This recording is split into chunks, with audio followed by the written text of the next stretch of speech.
दोस्तों, आप सभी प्यारे मसीह भाई बहनों को मेरी तरफ से फिर से एक बार जय मसीह की।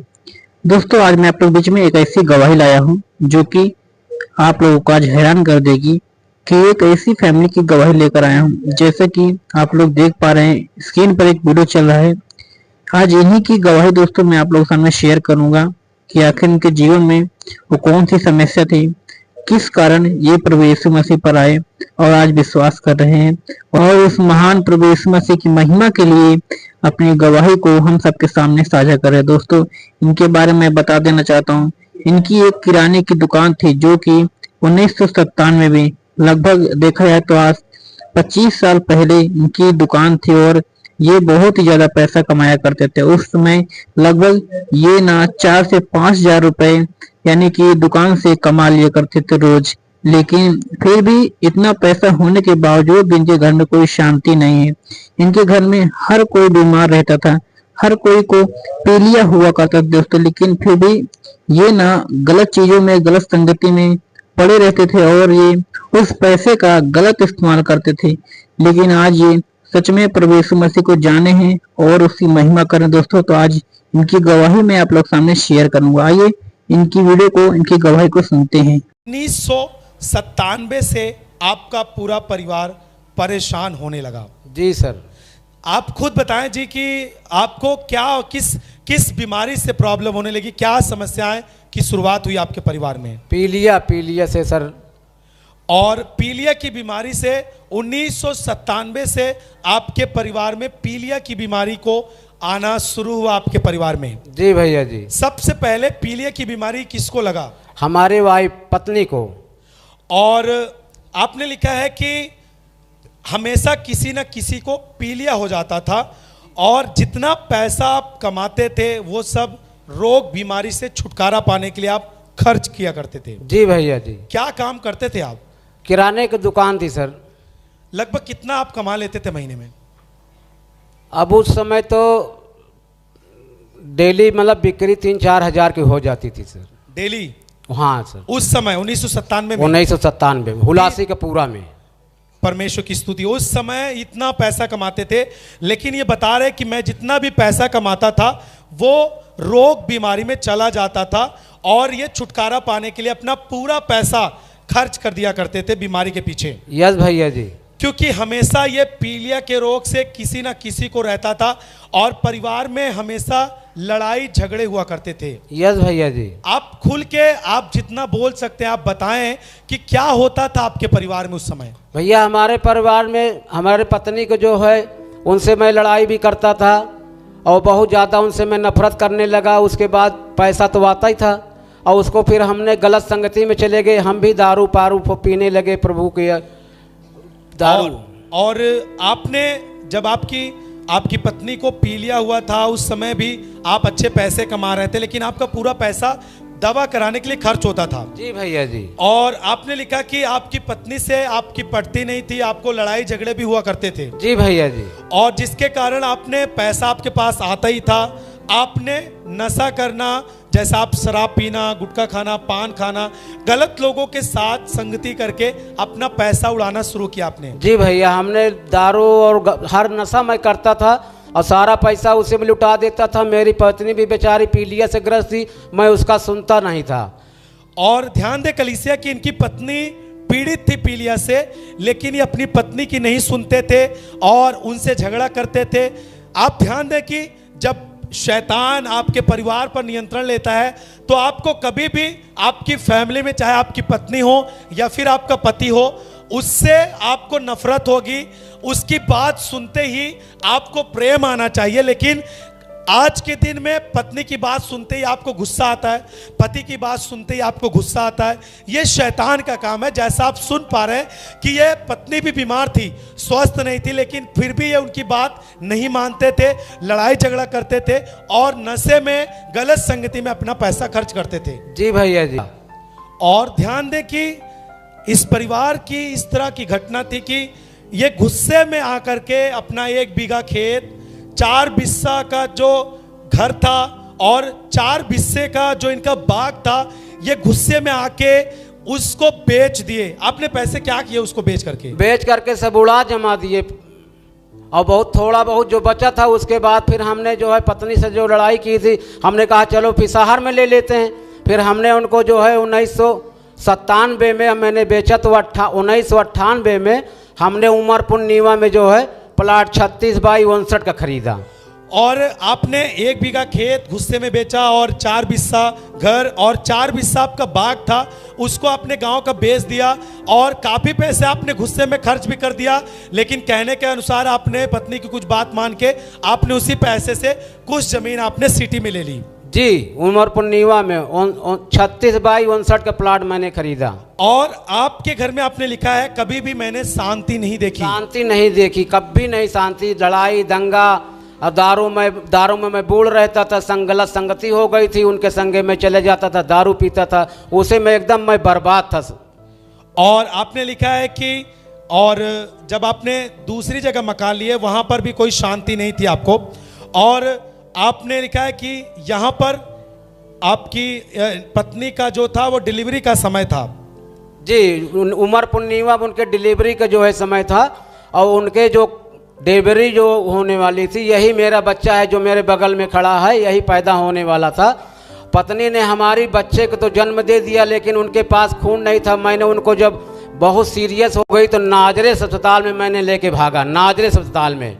और फिर आपने लिखा है कि जब आपको इलाज से कोई फायदा नहीं हुआ तो आप झाड़ फूंक कराने वाले की भी बहुत कराया सर, मैंने बहुत अस्पतालों में गए, बहुत झाड़ फूंक, तमाम तंत्र विद्या, बहुत बलि तक मैंने बहुत चढ़वा लिए, बहुत मैंने खर्च किया उसमें पैसा।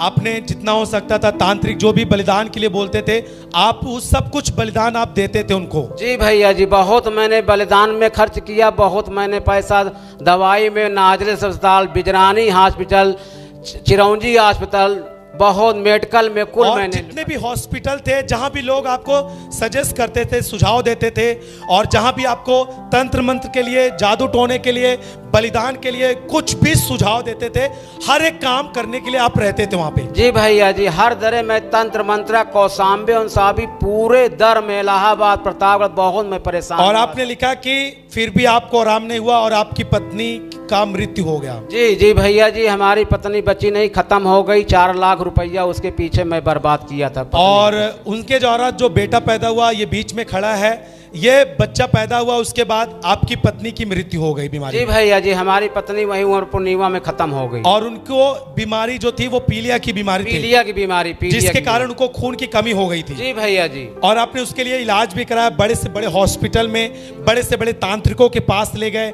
लेकिन डिलीवरी होने के बाद वो आपकी जो पत्नी थी वो नहीं बची और उनको पीलिया के कारण उनकी मृत्यु हो गई। जी भैया जी। और आपने यहाँ पर अशांति थी, इस कारण गुस्से में आपने गांव की जमीन बेच डाली थी। जी भैया जी। और फिर यहाँ पर बेचकर आपने जब सिटी में जमीन ली, वहां पर भी आपको कोई शांति नहीं मिली। नहीं भैया, वहां भी अशांति थी, मुझे कोई वहां नहीं, बहुत अशांति थी भैया जी।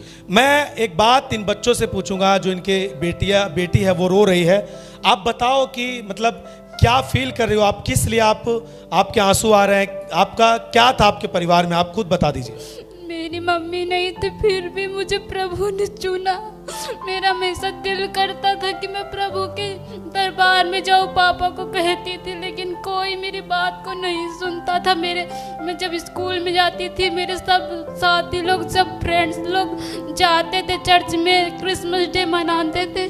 मैं कहती थी, क्योंकि मेरे घर में इतनी सारी प्रॉब्लम थी ना कि हम लोग दिन भर सिर्फ रोते थे, सुबह उठते थे सिर्फ रोते थे।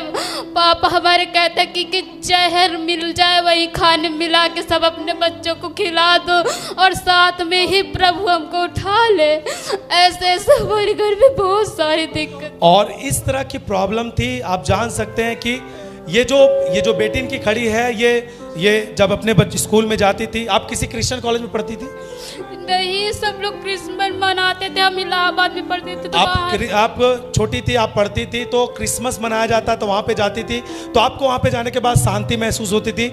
आप अपने घर वालों को बोलती थी, लेकिन वो नहीं जाते थे चर्च में कभी। यस भैया। और हाँ, आप बताइए भाई कि आपकी पत्नी किस सन में खत्म हुई थी? 2003 में प्रभु। और 2003 में आपकी पत्नी खत्म हो गई, तब आपकी जो घर में अशांति थी और आपने अपने बच्चों के देखभाल के लिए 2007 में आपने दूसरी शादी की। जी भैया जी, 2007 में मेरे 5 बच्चे थे, छोटे छोटे प्रभु। मैं उनको परवरिश के लिए मैंने बहुत रिश्तेदार कहने लगे तो मैं बमरौली एयरफोर्स के लगे, बमरौली गांव है टिकुरी, वहाँ शहर से मैंने दूसरी पत्नी ले आया।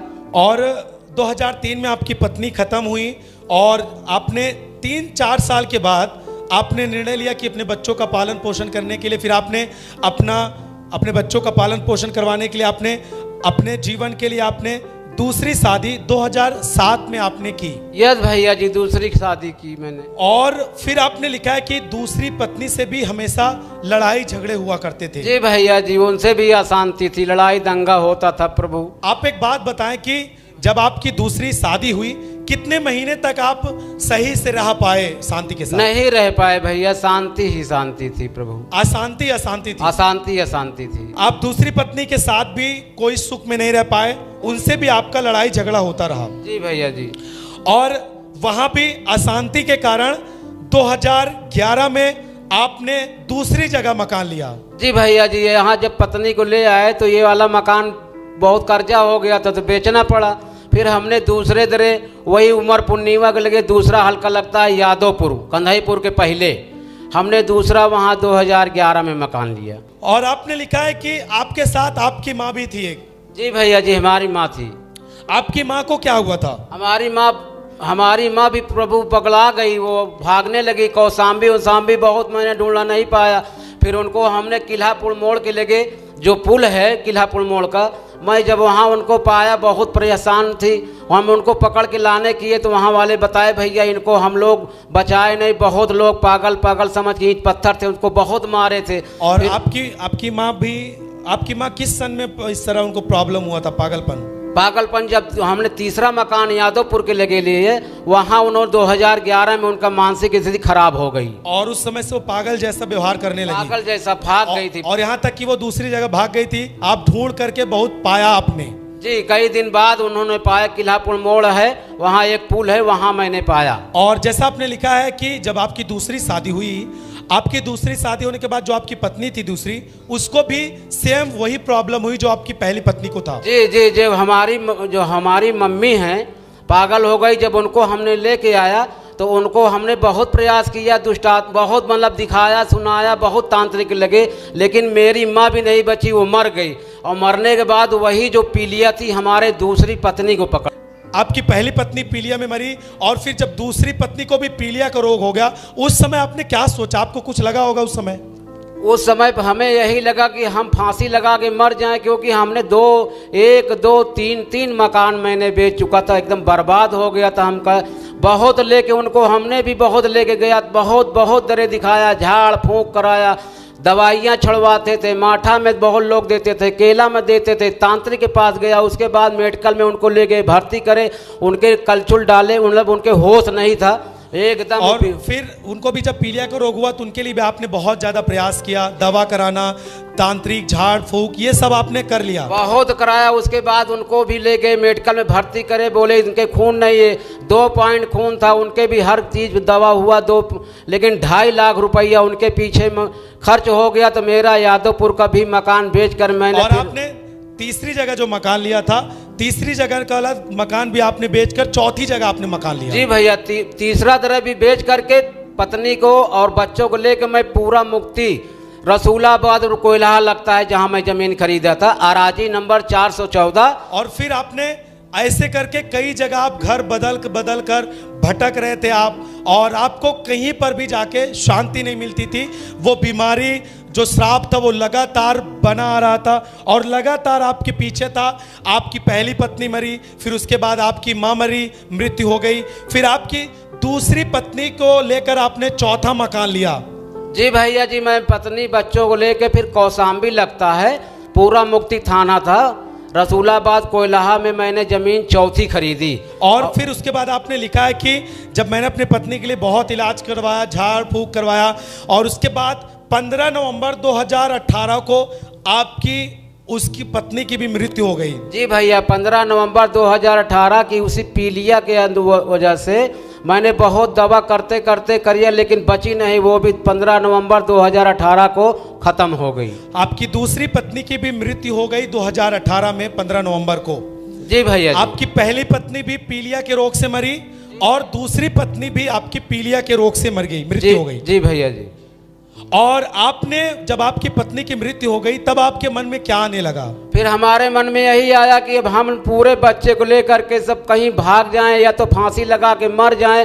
हम बहुत थक गए थे, सारों कहीं से हमें इतना उलाहना मिलता था, जो मिलता था नात रिश्तेदार कहाँ ये क्या कर रहा है उदयराज, कहीं हियाँ बेच के जा रहा, कहीं वहाँ बेच के जा रहा, कहीं वहाँ बेच के जा रहा, ये जो है एकदम बर्बाद कर दे रहा है। बच्चों को बताइए खिला नहीं रहा, बच्चे तड़प रहे हैं। हम लोग यही कहे कि फांसी लगा के हम लोग मर जाए, मुंह न दिखाएं मैं किसी को, यही मेरे मन में आया, मैं सारे बच्चों को लेके मर जाऊँ। एक दिन जो है हमें ऐसा लगा कि अब मरना ठीक नहीं है, कम इसी को हम बेच देते हैं फिर से जमीन को।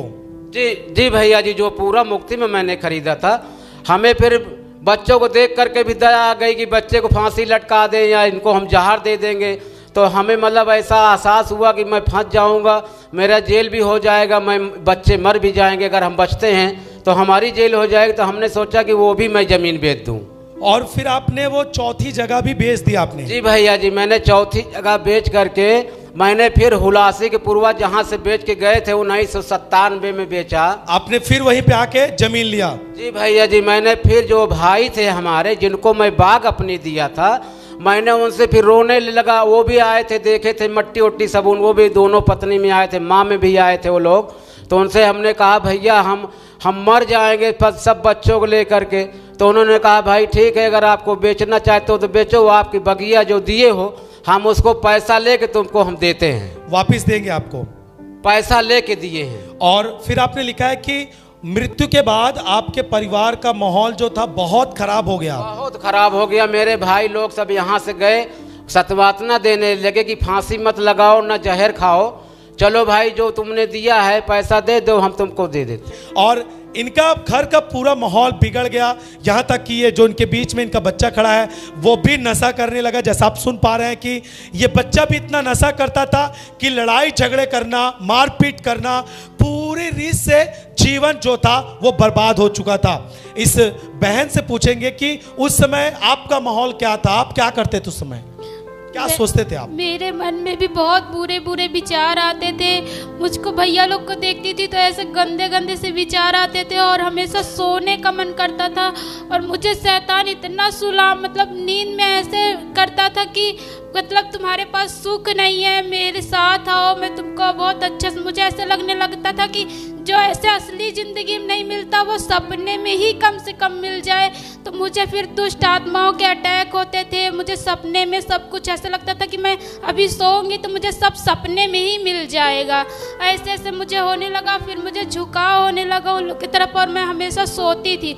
जब मेरी रियल ज़िंदगी में मुझे कुछ नहीं मिलता था तो मुझे ऐसे बहुत ज़्यादा नींद आती थी। आपको जब आपने रियल जिंदगी में जो आप जी रही थी, आपको उस समय शांति नहीं मिलती थी, कोई अच्छी जो आपको मिलना चाहिए एक परमेश्वर का अनुग्रह या फिर आपको शांति, वो आपको जो रियल अपने जीवन में मिलना चाहिए वो नहीं मिल पाता था। तो आप सोती थी कि मुझे स्वप्न में कम से कम अच्छा जीवन मिल जाए, अच्छा परिवार मिल जाए, इसलिए आप लगातार सोया करती थी, आपको सोना अच्छा लगता था। यस भैया, अगर मैं खाना बनाती रहती थी तब भी मैं सोती थी और मुझे सपने में कभी बुरा डरावना सपना आता था तो कभी व्यभिचार का सपना आता था और मुझे बहुत अच्छा लगता था कि सपने में ही कम से कम मुझे शांति मिले, लेकिन सपने में भी मुझे कहीं शांति नहीं मिलती थी। और इनके पिताजी से पूछे, आपने जैसा अपनी गवाही में लिखा है कि धीरे धीरे करके आपके बच्चों पर दुष्ट आत्माओं का अटैक होने लगा। जी भैया जी, सारे बच्चों पर दुष्ट आत्माओं का अटैक होने लगा, बहुत मैं परेशान हो गया। और आपने लिखा है यहाँ तक कि आपके बच्चे पर दुष्ट आत्मा प्रकट होने लगा और दुष्ट आत्मा हरकत करने लगा, चिल्लाना, सामान तोड़ना, आत्महत्या करने को भागने लगे आपके बच्चे। जी भैया जी, जब हमने यहाँ पे आए तो इनके अंदर इतनी ज़्यादा नफरत भर गई थी, ऐसे चिल्ला चिल्ला सारा, कहीं ये फ्रिज तोड़ देना, कहीं बर्तन तोड़ देना, कहीं कांच के गिलास फेंक देना, कहीं फांसी पर लटक जाना, काटना पड़ता था, ला के पिलास फांसी पर लटक जाते थे। ये आपके दोनों बच्चों को होता था इस तरह? किसको होता था इसमें से? जी जी जी, दोनों बच्चे इस तरह करते थे। जी, आप सुन पा रहे हैं कि ये इनके बच्चे इतना ज्यादा नफरत में थे, इनको इतना ज़्यादा घबराहट था, ये जीवन से हार चुके थे कि ये बता रहे कि ये फांसी पे जब लटक जाते थे तो प्लास लेकर के ये जाते थे, रस्सी को काटते थे कि इनको बचा पाए। कई बार ऐसे फांसी के लिए लटक चुके हैं करते थे। जी भैया जी। आत्महत्या में ये क्या क्या करते थे? जैसे ये फांसी लगा लेते थे और क्या करते थे? जैसे ये वायर होता है ना बिजली वाला, ये वो उसी से बांध लेते थे, लटक जाते थे, बहुत परेशान करते थे। और इसके लिए आपने बहुत ओझे, तांत्रिक, आपने कई साल आपने इस तरह की प्रॉब्लम सहे, लेकिन आपको कोई भी रिलीफ नहीं मिला, कोई आपको शांति नहीं दे पाया, कोई आपके जीवन को बेहतर नहीं बना पाया, आपके परिवार को। नहीं भैया, अशांति ही अशांति कुल मिली है मुझे कोई। और आपको आपके रिश्तेदारों के द्वारा सुसमाचार मिला 2022 में। जी भैया जी, हमारी सरहद है प्रतापगढ़ में, वही बताएंगे। उन्होंने आपको क्या बोला? उन्होंने बताया कि ऐसा करिए नंदोई, आप बहुत परेशान हैं, आज नहीं आज 1997 से लगा कि 25 साल हो गया, आप बर्बाद है, 4-5 मकान बनाते गए, बिक गया, तो आप जो है यीशु आश्रम चलिए, प्रभु विश्वास करिए और वहीं आप चलिए, आपको वहाँ से सही हो जाएगा। और फिर आपने लिखा है कि 22 सितंबर 2022 को आप पहली बार चर्च में आए थे और यहाँ आने के बाद आपकी जो दिक्कत थी वो कम होने लगी। जी भैया जी, 22 हाँ 22 बात बनतर यहाँ मैं 22 तारीख को मैं आया तो पीछे फ्लोर में बैठा, बहुत हमें ऐसा महसूस हुआ कि जैसे आज ही के आज हमें चंगाई मिल दे रहे हैं प्रभु। और जब आप यहाँ पर आए थे पहली बार तो मेन हॉल में आपको जगह नहीं मिली, तो आप पीछे ओवरफ्लो में बैठे थे। पीछे मैं आया था सर, पीछे एकदम बैठा था। बहुत हमें उसी दिन ऐसा महसूस हुआ कि प्रभु यीशु मसीह ने हमारे अंदर से जैसे कुछ चीज निकाल रहे हैं। और आपने लिखा है कि 22 सितंबर 2022 को जब आप पहली बार चर्च में आए, लगातार चर्च आने के बाद आपकी जो दिक्कत थी वो कम होने लगी और ऐसा करके आपके परिवार से दुष्ट आत्माओं के अटैक, नशे, कर्जे, हर एक समस्याओं से आप आजाद हो गए और आप पूरी रीत से आजाद हैं और पूरी रीत से छुटकारे पाए हैं। जी भैया जी, तारीफ करें सबसे जोर से और जोर से ताली बजाएं इस बड़े काम के लिए। और इस तरह से छुटकारा पाने के लिए लगातार 24 से 25 साल हर जगह आप जा चुके हैं। जी भैया जी, लगभग आपने कितने डॉक्टर चेंज किए इतने साल में? इतने साल में ओझा डॉक्टर 70 हो गए हैं भैया। और तांत्रिक ओझा कितने चेंज किए? तांत्रिक तो था नहीं ना, कितने तांत्रिक, कितना चढ़ावा लिए, कितना चढ़ावा। और जब आप यीशु मसीह के पास आए, आपने 22 सितंबर को आप आए चर्च में। जी भैया, 22 सितंबर को हम आए। उसके कितने दिन बाद आपको पूरी से छुटकारा मिल गया? हमें उसी दिन से छुटकारा मिलता गया, लेकिन हमें एक चीज अच्छी, पापा जी जब उस दिन वो कर रहे थे तो हमें ऐसा लगा कि यही मेरा सच्चा खुदा यीशु मसीह प्रभु है, हमें अब चंगा कर देंगे।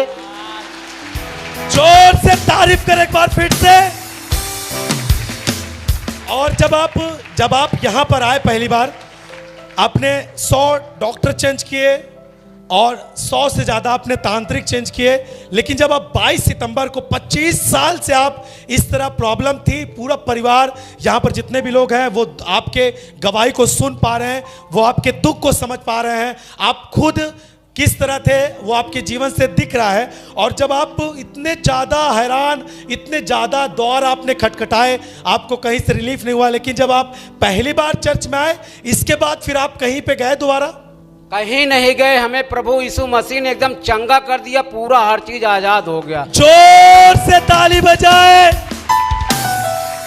और अब कितने महीने हो गया कि आप पूरी रीत से आजाद हैं? हम भैया जो जिस दिन से पापा ने हमें जो यहाँ से कर रहे थे वो प्रार्थना हमने रिसीव किया, धीरे धीरे हमारे बच्चे भी हमारे कहने मानने लगे और हमें बड़ा अच्छा लगा। और हमारी जो दुकान किए है छोटी मोटी, उसमें हमें बरकत होने लगी और एकदम भरपूरी हमारे समझ में आने लगी कि सारा मैंने खोया हमें यीशु मसीह ने एकदम आजाद कर दिया।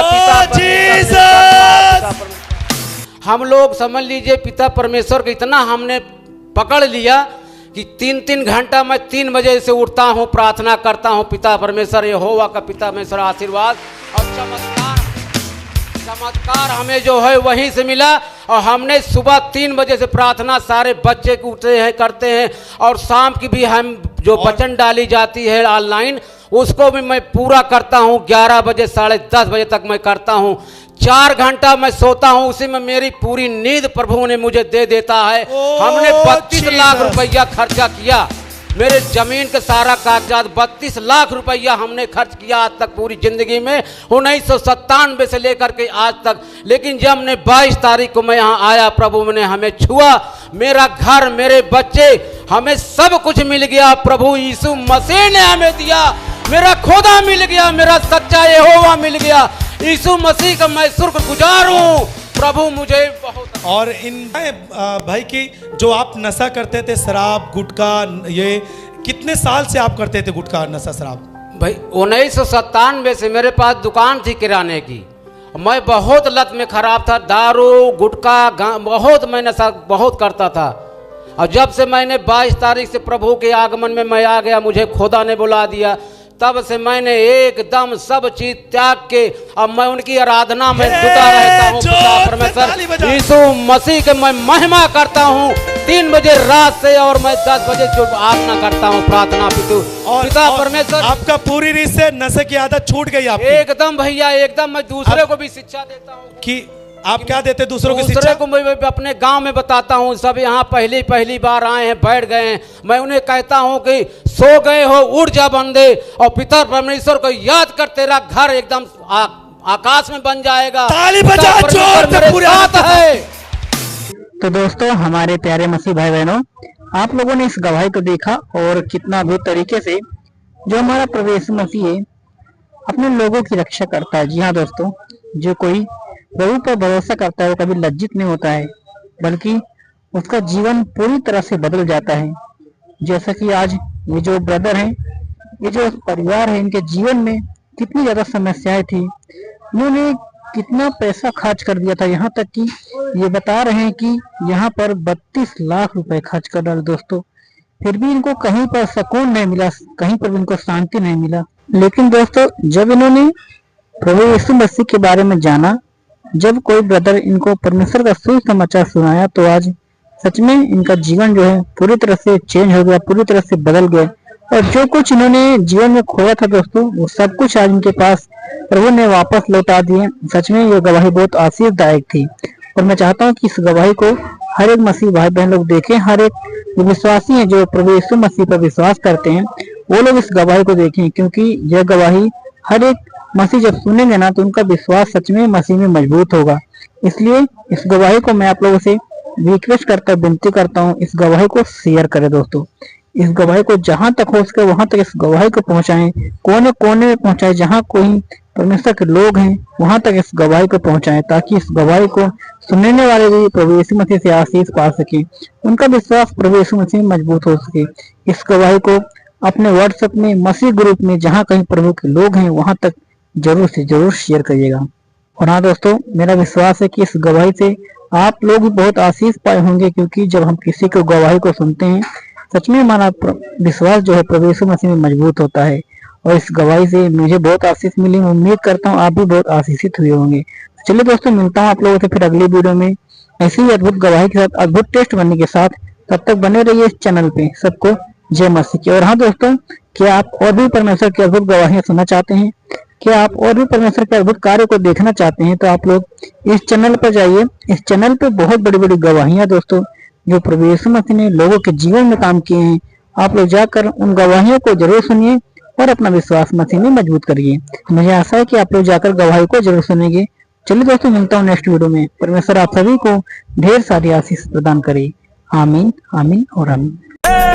यीशु मसीह देता खुशी, करे महिमा।